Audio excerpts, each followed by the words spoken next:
Kita sekarang membahas apa itu demokrasi di Indonesia dan bagaimana kepintaran para politikus Senayan dalam 20 tahun terakhir. Pertama-tama pahami quote yang Bosman selalu ulang-ulang, yaitu jangan pernah mengubah tujuan, yang diubah adalah caranya. Jangan pernah mengubah haluan, yang diubah adalah layarnya. Sebelum memulai, bagaimana kalau kita berimajinasi apa yang terjadi ketika di tahun 2029 nanti seandainya Mas Gibran berpasangan dengan Mas Anies sebagai capres dan cawapres? Apakah ejekan Samsul dan belimbing sayur masih ada melekat di tim pemenangan atau mencari bahan lain untuk memuji Mas Gibran? Cukup sinikal awal dari diskusi kita kali ini ya. Kita lanjutkan. Atau kita lihat begini, siapa sobat pendukung 01 yang sekarang di mana dulu di tahun 2019 mendukung Prabowo? Alias kalian dulu adalah pendukung Prabowo yang memuji Pak Prabowo, sekarang mendukung 01 yang memaki Pak Prabowo.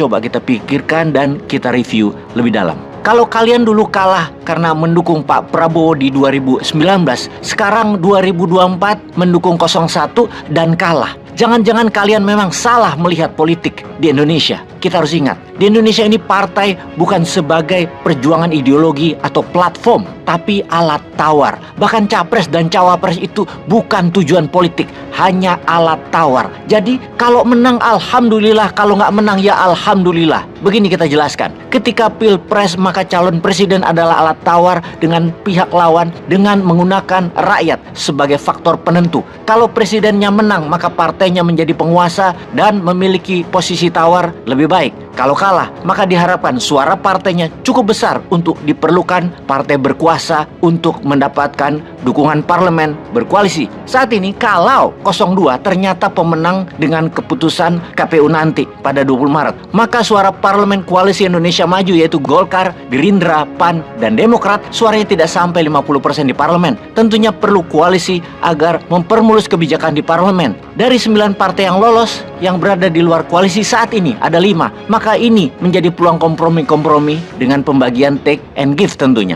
Apa itu take and give? Gua kasih suara gua dapat apa? 3 menteri. Baik, kita pelajari lebih jauh lagi. Kita mengaca pada Nasdem. Manuver Nasdem itu keren. Nasdem sangat pintar mencari dan membangun alat tawar. Misalnya di tahun 2024, kalau bergabung dengan Indonesia Maju atau dengan PDIP, maka bakal jadi anak bawang. Dengan risiko dukung Anies pertama kali, yang memang sempat ditinggal anggota Nasdem yang tidak suka Anies, namun dapat koktail efeknya. Nasdem sekarang mendapatkan suara hampir 9% di parlemen. Demikian juga Nasdem di tahun 2014 kemarin atau 10 tahun yang lalu membangun taktik menjadi partai pertama yang mendukung Pak Jokowi, sampai akhirnya Jokowi dijadikan calon oleh PDIP dan Nasdem dapat koktail efeknya juga. Sekarang di tahun 2024 Nasdem ambil Anies duluan dan benar sekali dia dapat koktail efeknya. Ketika pilpres usai, Anies menang, alhamdulillah. Anies kalah, alhamdulillah. Hampir 9% suara parlemen Nasdem dapat. Lumayan buat alat tawar. Suara ini adalah alat kompromi dengan partai pemenang. Lalu Anies dan konstituen pendukung 01 kemudian bagaimana? Ya paling diucapkan terima kasih oleh para politikus partai dengan tambahan janji dalam 5 tahun ke depan kita memperjuangkan Anda di parlemen. Sungguh, coba kita pertanyakan ke PKS sekarang. Bagaimana langkah PKS di tahun 2024 ini? Kalau hasil KPU menang 02, pasti sama, ikut gabung koalisi dengan pemerintah.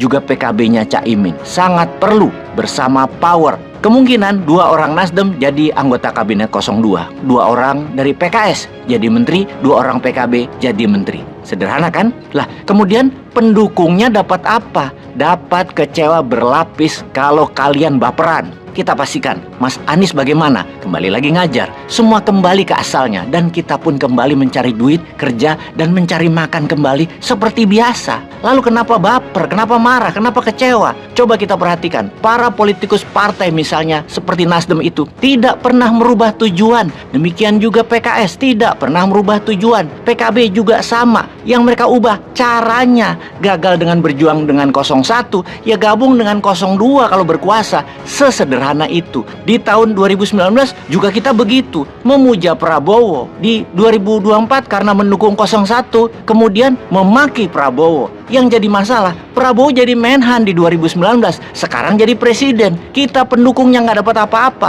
waktu tidak mendukungnya pun tidak dapat apa-apa. Semua kembali lagi, ya kita ini hidup untuk diri kita sendiri, bukan 01, 02, atau 03 yang menghidupi kita sendiri. Maka jangan baper. Pilih yang menang, itu adalah prinsip dasar yang kita belajar dari para politikus partai. Belajar dari PKB, belajar dari PKS, belajar dari Nasdem. Kalau nggak bisa kalahkan lawan, ya gabung dengan lawan. Jangan baper-baperan, nanti kolesterol tinggi karena banyak makan ati.